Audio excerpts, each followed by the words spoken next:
gente, voltamos para mais uma aula da nossa Isolada para Carreiras Jurídicas. E aí, vocês estão gostando? Tá valendo a pena? Muito detalhe,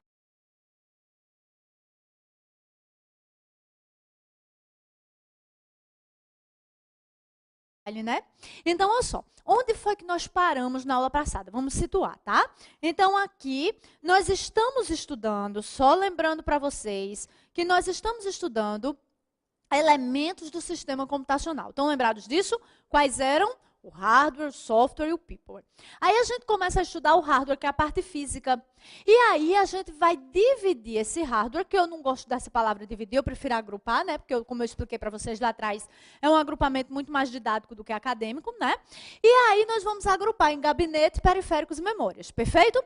Aí a gente começa a estudar o gabinete. Aí vê que o gabinete é a caixa. Pega a caixa, traz para casa. Aí começa a colocar peças dentro dessa caixa.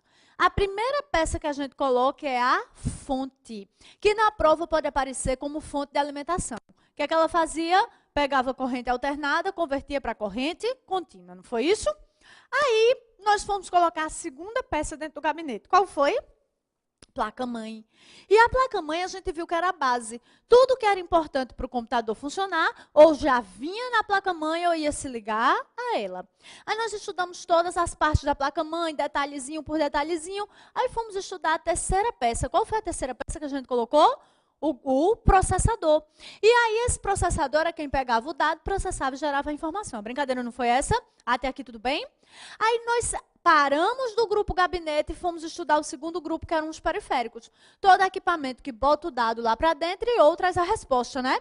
Falamos dos periféricos de saída, de entrada, né? Vamos seguir a ordem, de saída, e os de entrada e saída. Aí fomos para o terceiro grupo, que era exatamente as memórias.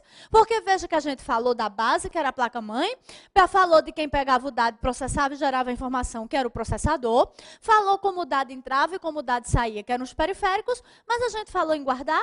Não. Guardar, não. É exatamente o grupo das memórias. Então, o que é que a memória vai fazer? A memória vai exatamente armazenar esses dados, de forma permanente ou temporária. Lembrando que permanente, neste caso, não é para sempre, tá? Permanente é até quando o usuário quiser, perfeito? Aí eu fiz com vocês uma pirâmidezinha de memória, está aqui na tela. E eu disse a vocês que essa pirâmide, ela estratificava todos os níveis e tipos de memória, os principais tipos de memória para vocês, né? E aí nós começamos a falar sobre cada um. Estudamos primeiro a memória principal, e eu disse a vocês que essa memória principal era exatamente subdividida em memória RAM e memória ROM. Aí nós falamos da memória RAM, aí depois nós falamos das funções dela, as características dessa memória RAM, e em seguida as tecnologias para fabricar a memória RAM, inclusive com as especificidades entre elas, tá? Depois nós fomos estudar a memória ROM. Aí falamos das funções, as características, as tecnologias para fabricação, né? Por que que na maioria dos computadores hoje a tecnologia utilizada é a flash ROM? E em seguida falamos dos firmwares que ela traz, BIOS, POST e setup. E com isso a gente estava estudando a inicialização do computador, que a gente chama de dar o boot na máquina, não é assim? Então a expressão técnica que provavelmente vai aparecer é o boot, tá? Aí, em seguida, nós fomos estudar a memória cache.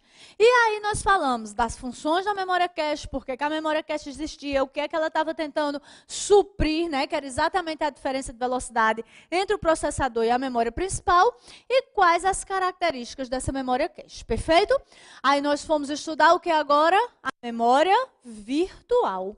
E aí, nessa memória virtual, a gente viu as funções e viu que de todas as memórias, era a única que não era hardware, é software. Lembra disso, por favor, tá? Então, essa memória virtual é a única que não é hardware, é software. Daí até o nome, virtual, algo que não é tangível, perfeito?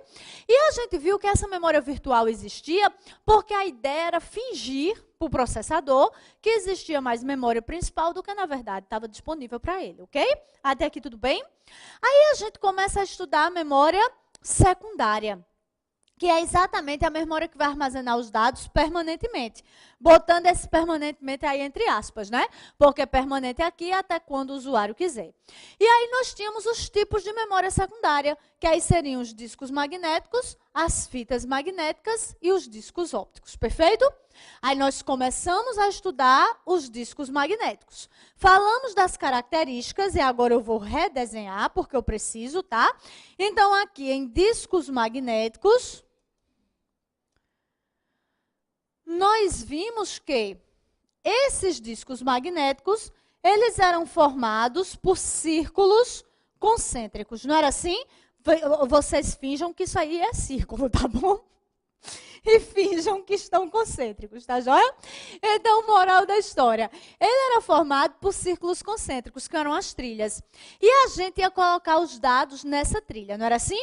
Só que, se fosse dessa forma, você ia ter aqui um pequeno probleminha, que é exatamente a busca posterior. Então, se deixar dessa forma, para buscar vai dar trabalho. O dado está onde? Na trilha tal. Em que lugar da trilha? Sai procurando a trilha inteira. Então, criamos as divisões radiais, cuja interseção com a trilha gera a areazinha chamada de setor. Lembrando que de verdade, o setor é minúsculo, não é assim? Mas eu estou fazendo aí o desenho um pouquinho ampliado para que a gente tenha uma maior facilidade aí de visualização, perfeito? Até aqui tudo bem? Aí, essa interseção da trilha com a divisão radial gera a área chamada setor. E o setor, por padrão, tem 512 bytes de capacidade de armazenamento. Perfeito? Essa é a brincadeira, tá? Só que o que é que vai acontecer? Esse setor vai ter basicamente, aí onde eu preciso revisar para seguir a matéria de hoje. Basicamente, a função de endereçamento, e ele geralmente é a unidade de acesso ao disco.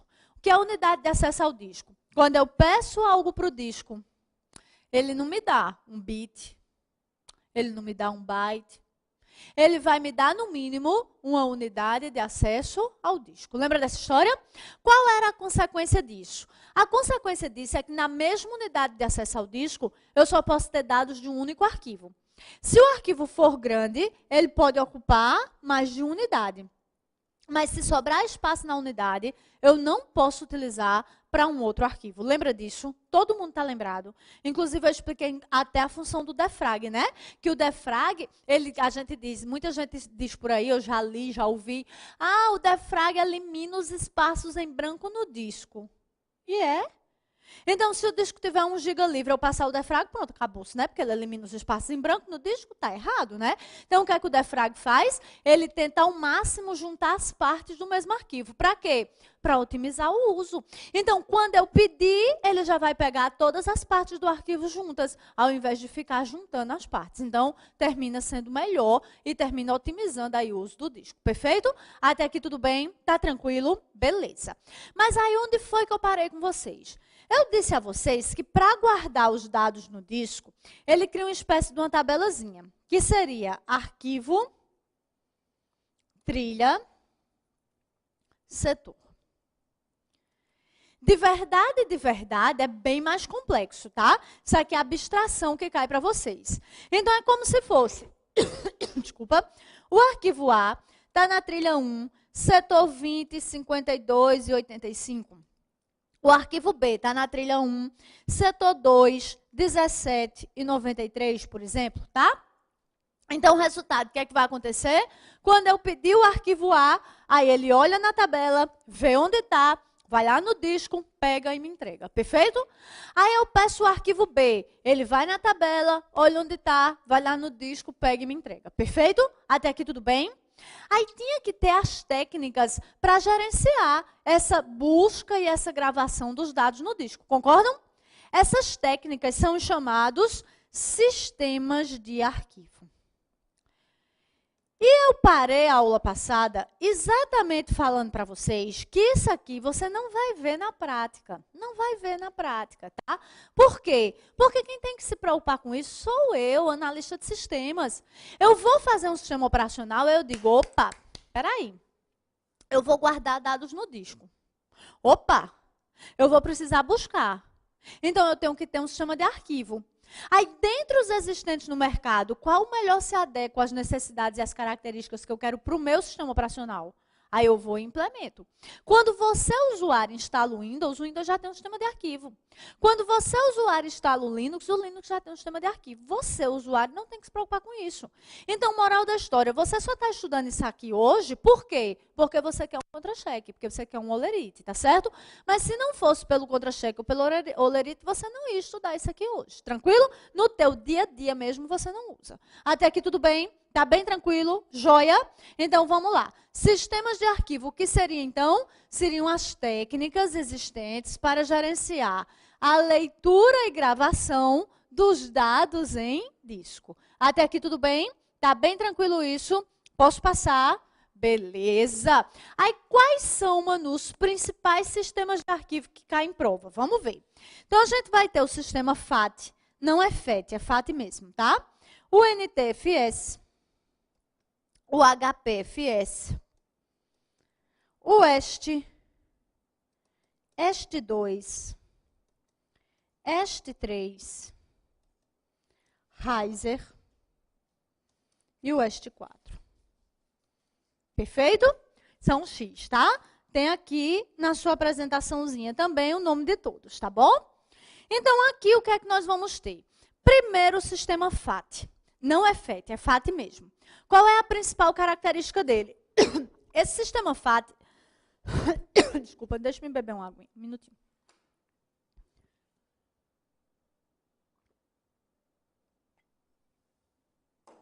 Desculpa. Esse sistema FAT, ele vai ser preguiçoso. Como assim?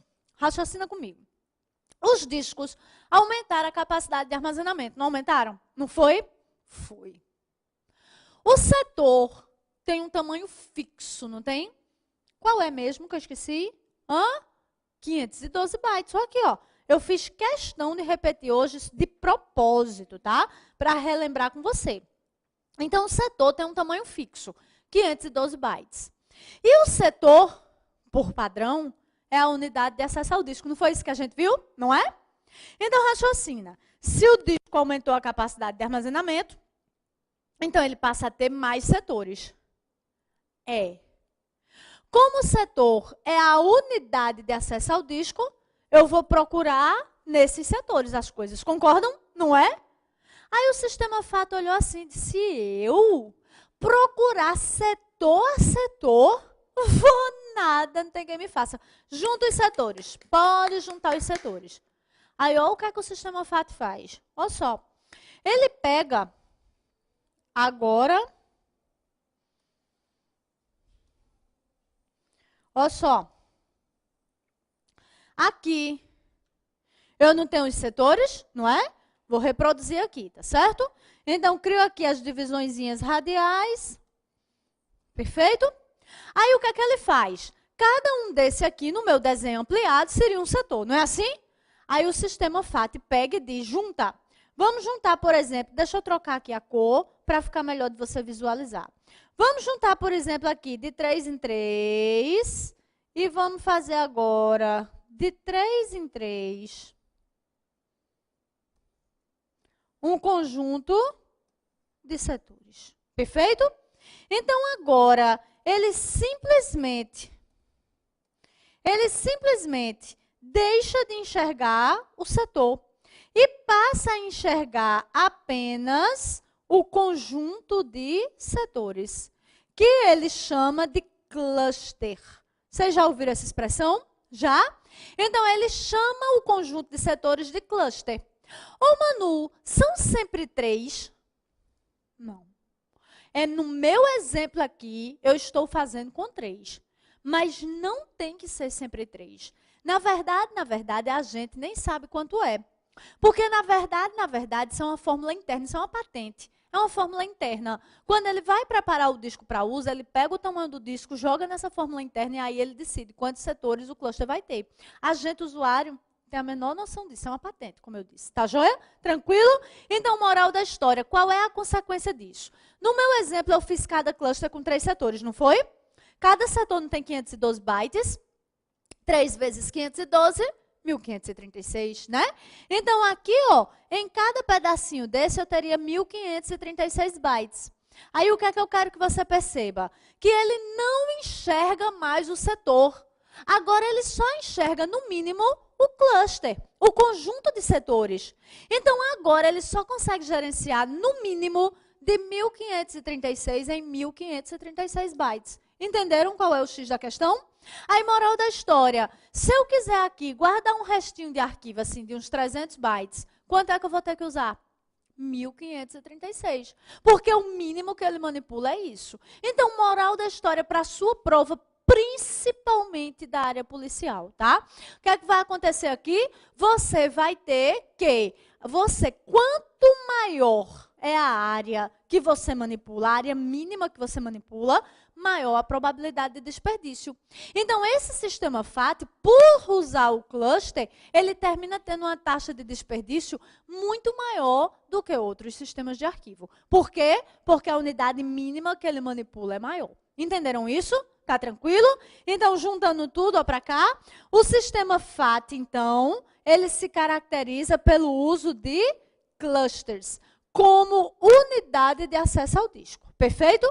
O que dá a ele uma alta taxa de desperdício de espaço útil em disco. Ok? Até aqui tudo bem? Aí, o que mais precisamos saber? Agora, eu vou trabalhar muito com você palavras-chave, tá certo? Nessa parte do assunto. Por quê? Porque esse assunto ele é extremamente complexo. Isso aqui ó, tem muito pano para manga, tá? Tem altos estudos sobre as funcionalidades e características de cada sistema de arquivo desse. Para vocês, eu vou trabalhar palavras-chave, ou seja, o que importa, tá? Esse sistema FAT, o que é que a gente tem? Tem dois principais. O FAT16, desculpa, e o FAT32. O que é que você tem que saber? Esse FAT16 é o mais simples de todos. Mais simples de todos. Só reconhece discos pequenos, tá? E ele tem clusters grandes. Ou seja, mais setores em cada cluster. Perfeito? Até aqui tudo bem? Então, repetindo, mais simples de todos, reconhece discos pequenos e tem clusters grandes. Se tem clusters grandes, o desperdício é maior ou menor? Maior. Quanto maior é a área mínima que ele manipula, maior a probabilidade de desperdício. Até aqui tudo bem? Tranquilo? Aí vamos para o FAT32. Esse FAT32, aqui na telinha, ó, FAT32, tá? Esse FAT32, ele já reconhece discos maiores e ele tem clusters menores. Perguntazinha típica de prova. Com clusters menores, o desperdício é maior ou menor? Menor. Então, saiba fazer essas interpretações, porque é isso que vai cair na prova, tá bom? Até aqui tudo bem? Aí, ó, para cá. O NTFS e o HPFS, eles fizeram o óbvio. Eles disseram, essa história de cluster, isso é coisa de vagabundo. A gente vai procurar setor a setor. Vai voltar a usar o setor. Nem que para isso a gente tenha que ficar mais rápido. Então, perceba que indiretamente eu estou lhe dizendo que o NTFS é mais rápido do que o FAT. Eu não estou lhe dizendo isso? Estou lhe afirmando isso, tá? Aí você pode dizer, então pronto, resolveu o problema. Tira o FAT e põe o NTFS, né? Não posso. Por quê? Porque tem coisa que só funciona no FAT. Tem coisa que só funciona no NTFS. Então, eu não posso chegar simplesmente substituir. Entendeu a ideia? Até aqui tudo bem? Então, olha para cá. O NTFS e o HPFS, os dois, eles voltam a utilizar o setor como unidade de acesso ao disco. Tá joia? Até aqui tudo bem? Agora, o que é que eu quero que você anote aí? Só para o NTFS. Tem umas observações que eu queria fazer, tá? Esse NTFS reconhece discos grandes e esse NTFS, ele vai reconhecer criptografia. Tá joia? Então, são as duas coisas que você tem que se ligar aqui. Então, eu tenho aqui discos grandes e eu tenho criptografia. Perfeito? Beleza? Então, vamos repetir? Vamos repetir tudo, tá? Então, ó, FAT16 reconhece só discos pequenos, é o mais simples de todos e tem clusters grandes. FAT32 reconhece discos maiores e apresenta clusters menores. Então, a taxa de desperdício é menor. NTFS trabalha com setor como unidade de acesso ao disco, não é? Reconhece discos grandes e vai ter o reconhecimento da criptografia. Quando a gente estudar a segurança da informação, eu explico o que é isso. Perfeito? Até aqui tudo bem? Como é que isso cai na prova, Manu? Simples demais.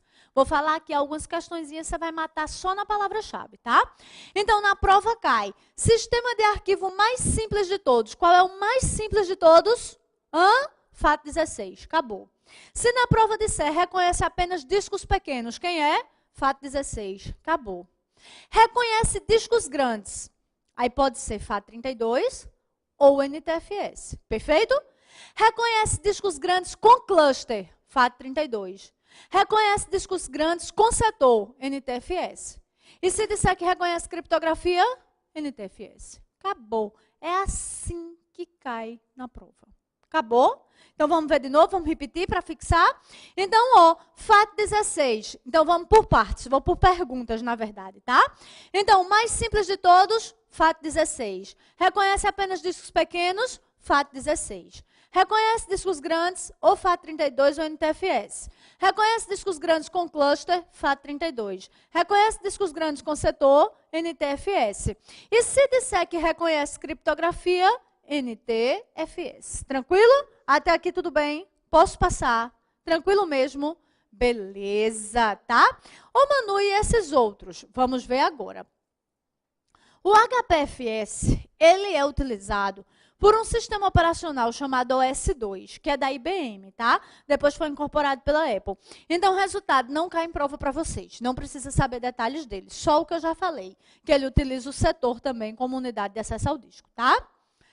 O WEST e o WEST2 oferecem características normais de acesso. Utiliza o setor como unidade de acesso ao disco e as características normais, sem grandes novidades, tá?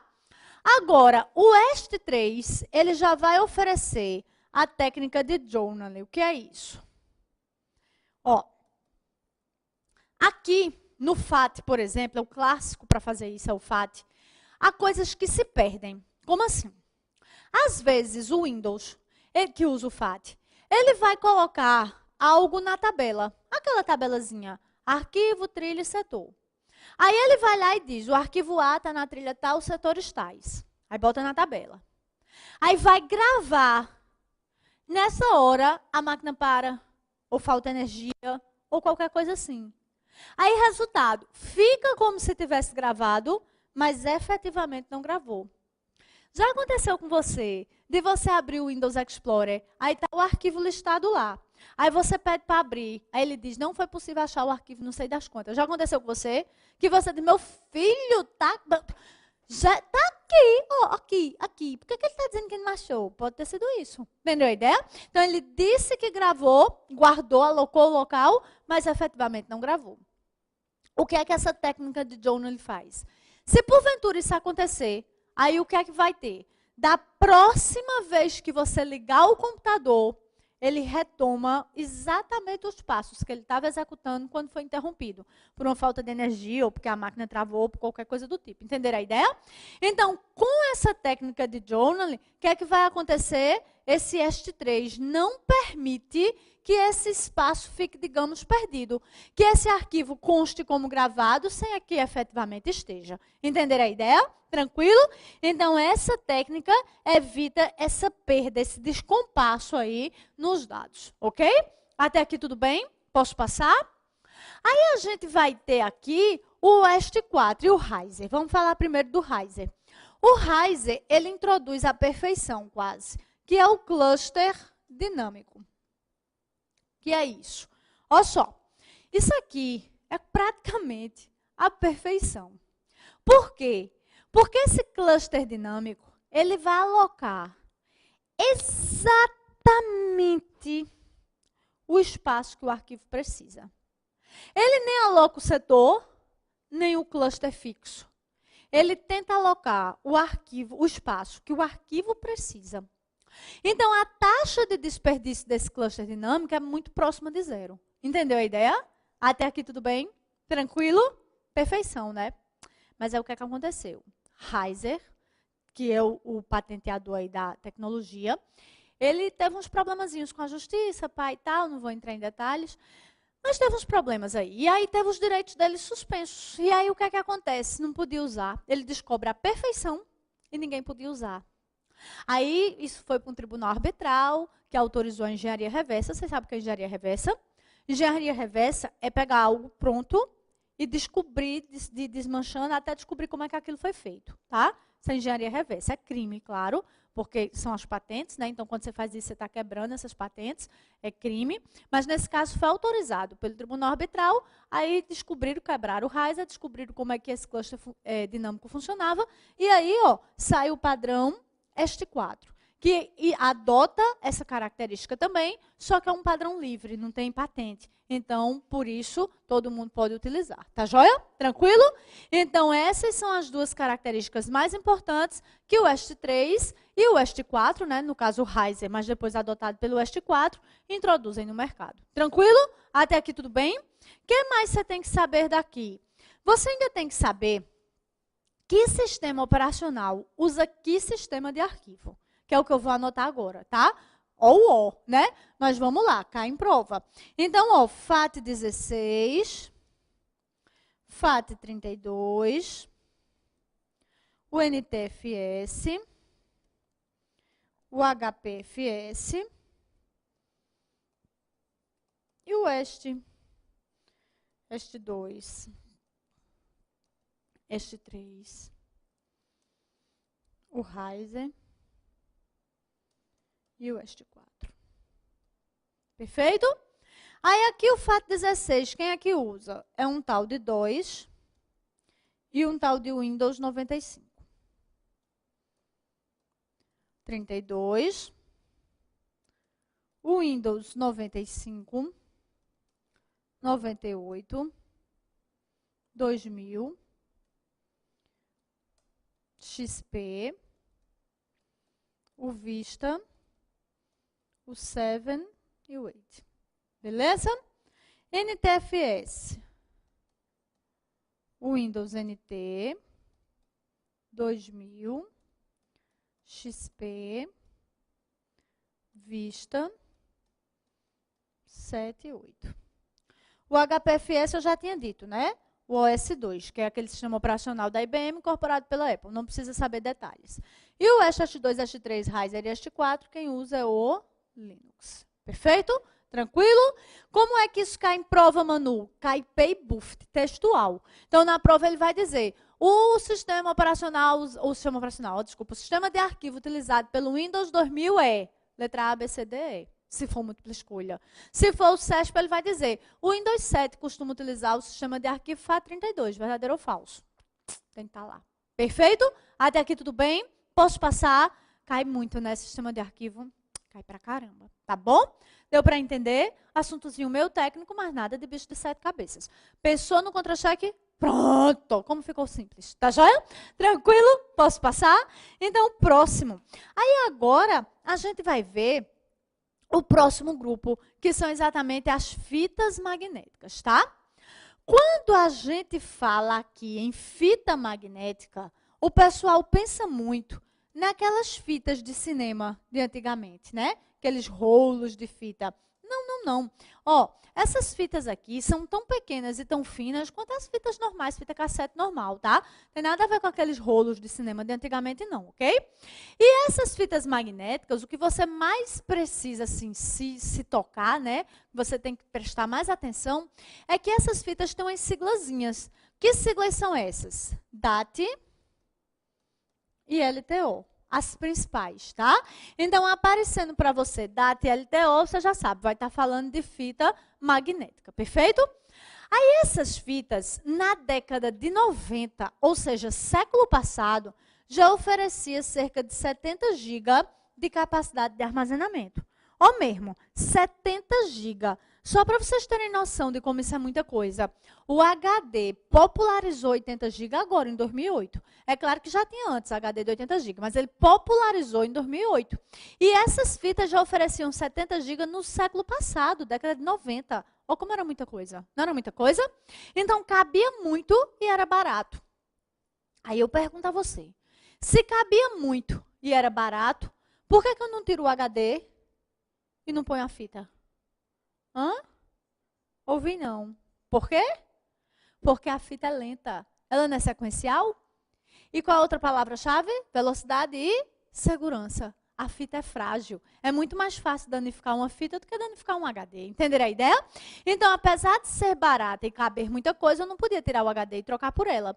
E usava muita fita para quê, Manu? Aí a gente vai ver no próximo bloco. Acabei de acabar o meu primeiro bloco. Daqui a pouquinho eu volto com o segundo bloco e a gente continua agora estudando fitas magnéticas, ok?